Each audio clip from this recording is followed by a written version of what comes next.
voice in this tea, and I just wanted to do a blog regarding evolution, science, and why I believe I have contributed to science. I'm not a qualified scientist. I'll probably never be recognised as a scientist because I haven't sat the exams or done enough research or anything like that. But I'm not an investigative, if that's even a word, scientist. I haven't done any research. I have simply looked at the information that's been provided by those who've been out in the field working, digging up fossils, looking at organisms beneath a microscope, and I've come to this conclusion. Now, the reason why I feel I have contributed to science is because before, scientists believed that all humans on this planet evolved first in Africa and migrated outwards from Africa through the Middle East. Some went to Europe, some went to Asia, some crossed into Alaska through northeast Russia, into Alaska, into the Americas, and then migrated downwards throughout the Americas to South America. That's how scientists have believed or concluded. That's how the human race evolved and migrated and have a presence in various continents. The reason why I don't believe or I disagree with the theory that all humans came out of Africa is because when I learnt that the rhesus monkey, the macaque, which I call the macaque because it's easy to rap about in a rap song, that the rhesus monkey in the Caucasians of Europe, that the Europeans, some Europeans have the rhesus gene. Now, the rhesus gene in white people will trace its roots to Asia, Central Asia, South Asia, because that's where the macaque rhesus monkeys are native to. So when I googled how much DNA comparison does a rhesus macaque monkey have with modern day humans, I can't remember the exact figure, but I think it's something like 97 or 94, I can't remember, 94, 97%. And then I looked at the reasons why some scientists believe all humans came from primates in Africa, because the primates in Africa, humans have the closest DNA. There are apes that have 98% DNA match, 99 or 97, something like that. So this has led them to believe that all humans came out of Africa. But I was reading an article where some scientists, I think they're anthropologists, I'm not too sure, and they were studying a group of wild monkeys, or they got some DNA of the monkeys, and they discovered in these monkeys, wild monkeys, that a gene mutated in the monkey into a completely new gene without any previous connection to the previous gene. So a new gene has mutated but with no connection to the previous gene. So when I realised that that's the missing link. That's why there's 98% similarity between primates and humans from Africa, and some primates in South Asia, such as the macaque have 97%. And when I looked at the spider monkeys in South America, 94%. These aren't the exact figures, but you have the Hamadryas in Arabia that have about 94% similarity in DNA with humans, and the orangutans of Southeast Asia, and the lion monkeys of South India, the langur monkeys. I realised the reason why some primates have 98% similarity with humans and some monkeys have 94% because the gene mutated without a previous link to the previous gene, and some genes have a wider missing link and some have a closer link. So what this suggests is that the primates in Africa, in Kenya and Ethiopia, where the oldest human fossils have been found millions upon millions of years old, suggests that the primates in Africa are amongst the first to start evolving into a gradual human state. and the primates of Asia, such as the macaque, the rhesus, the langur monkeys, the lion monkeys, or the orangutans, or the snow mountain monkeys of China, evolved at a later stage, but it gradually caught up. So that's why I believe that rather than all humans coming out of Africa, which some did, I believe that the humans, like the Asians and the Europeans, evolved from the indigenous primates of Asia, such as the macaques, the langurs, and the lion monkeys of South India. And the macaque rhesus monkey migrated from, you could say, the plains of North India eastwards. It's east or westward through Central Asia by the Caspian Sea into Europe, and that's where we have Indo-Europeans. And some remained central to South Asia and some settled in Central Asia. And this is why the reason I believe not all humans came out of Africa. And many scientists accept this now. They didn't accept this before. They didn't view the migration of the human races like that before. And another factor that why I came to this conclusion is because there's so many ancient prehistoric, so many ancient fossils of very different types of primates, such as the Neanderthals and the hominins, the homers, and there's so many different types of primates, fossil species, skulls, skeletons, teeth, that some primates, evolved primates, or in the early stages interbred with other species of primate, forming a completely new breed. So then I concluded by just looking at the pictures of the primates as well, photos of wildlife, and you can see the various skin complexions of primates are very close and similar to the human races that have evolved in certain parts of the continents and the planet. You have very dark black skinned primates, you have brown skinned primates, you have very light rhesus, macaque monkeys, and I realized that's why there's so many different species or skin complexions of human races, such as brown people like me, Oriental people, Middle Eastern people, African black people, European Caucasians, and indigenous Americans. It's because we evolved from various different species of primate, and many scientists accept this now, and they completely look at it from a different viewpoint. And I believe, though I haven't contributed to research in science, I haven't contributed to pioneering anything new, I do believe I've contributed to the scientific discussion. I really believe, and I'm very proud that I have contributed to the scientific discussion that has changed the narrative regarding human migration. So it's no longer seen as all humans evolved from primates that came out of Africa and migrated around the world. Primates that are indigenous to South America and evolved from the spider monkeys of South America evolved to various parts, not just the spider monkeys, many monkeys, primate species in South America, Asians in South Asia, where Asia evolved from the indigenous primate species of Asia and migrated in various directions, and the Europeans. This is something on a different topic. In ancient Norse mythology of ancient Scandinavian, Germanic, and Anglo-Saxon English, it is believed that the Odinists, the father Odin, came from the Aesir. Now, what do you think Aesir is derived from? Aesir is Asia, Central Asia.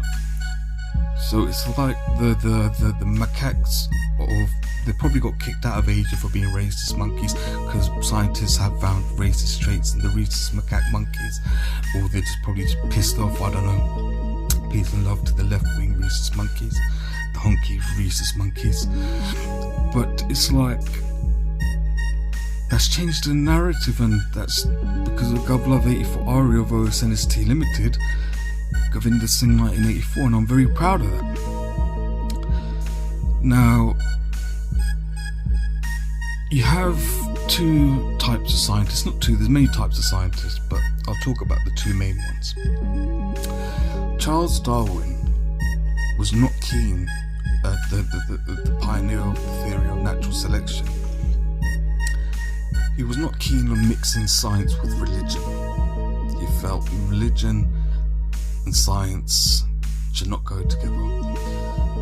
One of the first pioneers who was very close to Charles Darwin, Alfred Russel Wallace, accepted natural selection, that the species evolved from a simpler state, not just animals but plants as well, into the modern state that we are in now. So he accepted evolution, Alfred Russel Wallace, and he also believed in the mystery. He was fascinated by the mystery of the unseen spirit, the divinity and entity that's within organic molecular structure that keeps us in an alert and awareness state. And when this mystery of unseen spirit leaves, become a decomposing state. So he was fascinated by the mystery of the unknown in regarding consciousness. So I would say I adhere to more of the teachings of Alfred Russel Wallace than Charles Darwin. Now, as someone who is an unqualified scientist, if you see my blogs, I do many devotional songs, fusion songs, mixing civilizations together to bring communal harmony. Do I believe in God? I do not believe in a creator God. I do not believe this concept of a thought process of a God, an omnipotent, all-powerful, all-pervading, all-knowing God, a source of energy, as a creator God. I reject literal creationism. I don't take any religious scripture literally.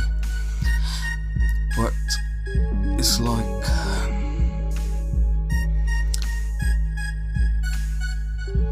the universe was a dense state. That's what the scientists have discovered. It was a hot, dense state, and it expanded. Spiritual people will say the expansion is manifestation. It starts manifesting from nothingness. The Chinese in Taoism call it Wu Zi, nothing, the great void. Hindus call it Shiva, that which is not nothing, a complete void. Now from this void, a hot, dense state occurred and expanded. Helium, hydrogen, in particles, atoms, electrons, protons. Everything physics has discovered looking beneath a microscope, expanded and continued to expand. Then it cooled down. Stars, gravity, pulling hydrogen and helium, and planets, stars forming. So this is how scientists describe the expansion of the universe. Now, whereas the Charles Darwin say don't mix religion with science, there's no God, God doesn't exist. What I've concluded, my opinion, my belief, as a result of this expansion, we had the elements fire, water, ice, air, gases, the periodic table, elements of physics that just expanded as a result of the expansion. But we also have an organic molecular structure, organisms. Now within these organisms, there's something, we don't know what, some sort of energy, a formless energy that keeps the organism molecular structure in an existing state. Otherwise it'll be in a decomposing deceased state, whether plants or animals. But as a result of this expansion and this divinity, or this energy that's within organic material, as a result of the expansion of the universe, a lot of terrible things also expanded. Natural disasters, animals experience pain, grief, predators, prey. Humans experience very terrible things, such as rapes, molestations, wars, killings, kidnappings. Very terrible thing has also arisen as part of the expansion of the universe. And I don't believe there's a creator God behind all this, saying I'm going to make this like this, I'm going to design it like this, and I'll put this here, put that here. It just expanded. Shit just happened and we don't know why. And now as a result of this expansion, as much as there's negativity, badness, there's also goodness that has expanded with the universe. Good nature, Mother Nature, good spirited people, good energy people, kind, loving, compassion. So I guess my belief in what I believe is God consciousness, my self-realization experience, where I have realized what I believe to be goodness within, that's keeping us in this living state, otherwise we'll be a decomposing entity, is remember good energy. Just remember the goodness. It's difficult to remember the goodness in bad times and difficult times. There's a lot of terrible things that have happened to people, and it's very difficult for people to hold on to the goodness when this is such a cruel world. A lot of terrible things have happened in this: slavery, casteism, classism, homophobia, racism, colorism. Very bad things have happened on this planet. So to remember the goodness amongst all that negativity, all that badness, I think it's our faith is the only thing we can really hold on to. Our faith of good energy. And that's all I wanted to say. So that's my perception of what I believe to be just good energy. I wanted to say one more thing. Let me remember. This vlog's going to be about 20 minutes long. Remember good energy. It's like this. This zero, this void, this nothingness, this voidzi, this shiva, that which is not this nothingness, cannot be proven to be God. We can't even think about it to be even goodness, because we're giving it an attribute. It's like Brahman, Saguna Brahman with forming attributes, and Nirguna Brahman without forming attributes. We can't even think of it as being a void of goodness, because it's giving it an existence just to think about it. We cannot comprehend nothingness. So I believe from zero, no God, an expansion manifested due to the density of this particular galaxy, of this particular bubble universe, and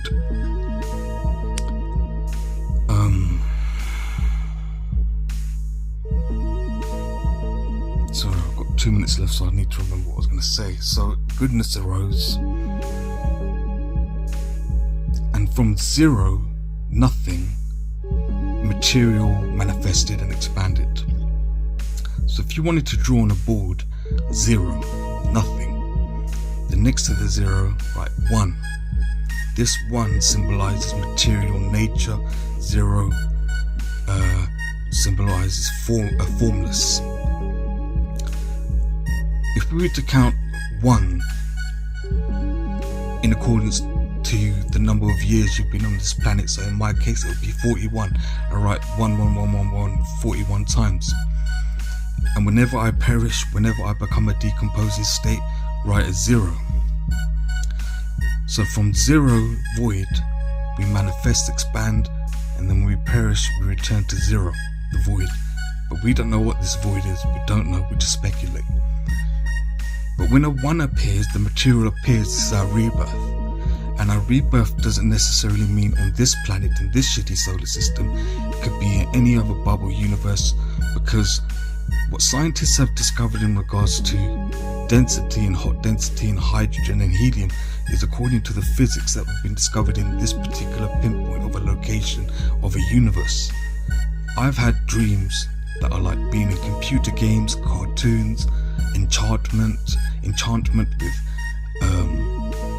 fairies, elves, giants, the Street Fighter Hayukin, superpowers, flying. And I don't believe that's a figment of my imagination. I believe that's tuning into the frequency of the conscious supreme supersoul in other parts of the world. And so